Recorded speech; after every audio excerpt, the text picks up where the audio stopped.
President Biden has said from the start of this crisis, if Putin chooses to invade, the cost to Russia will be immediate and profound, to its financial system, to its economy, to its technology base, and to its strategic position in the world. As the world has now witnessed, Putin has made his choice. He rejected diplomacy and chose war. And today, the president has announced our response. Because of Putin's choices, his flagrant violation of international law, and his utter disregard for the principles that underpin peace and security across the world, we will now ensure his decision is remembered as a strategic failure. Today, we impose an unprecedented package of financial sanctions and export restrictions in lockstep with our allies and partners that will isolate Russia from the global financial system, shut down its access to cutting-edge technology, and undercut Putin's strategic ambitions to diversify and modernize his economy. Let me walk you through a few specifics, and I'll be happy to take questions. On financial sanctions, I stood at this podium on Tuesday and said we would impose the most severe sanctions ever levied on Russia if Putin proceeded with the invasion. Today, we're following through. We will impose sanctions on Russia's two largest financial institutions, Sberbank and VTB, which together hold more than half of the Russian banking system's assets, over $750 billion in total.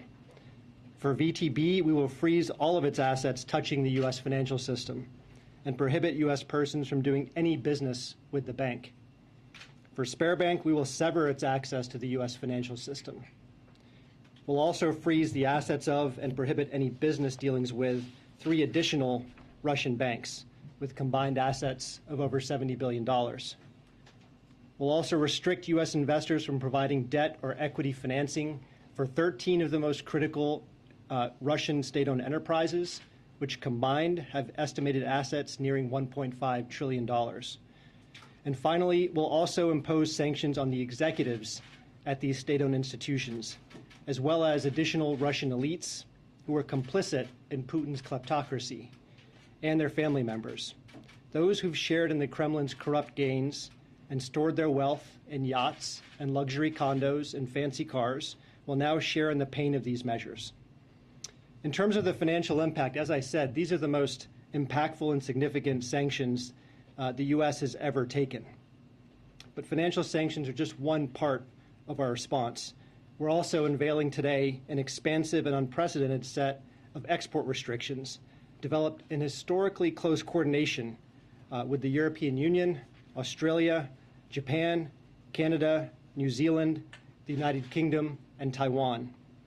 These new measures include sweeping restrictions on Russian military end users to impair Putin's military capabilities, and will also deny exports across Russia to sensitive cutting-edge technology, primarily targeting Russia's defense, aerospace, and maritime sectors. In total, the United States and our partners will effectively be cutting off more than half of all high-tech imports going into Russia.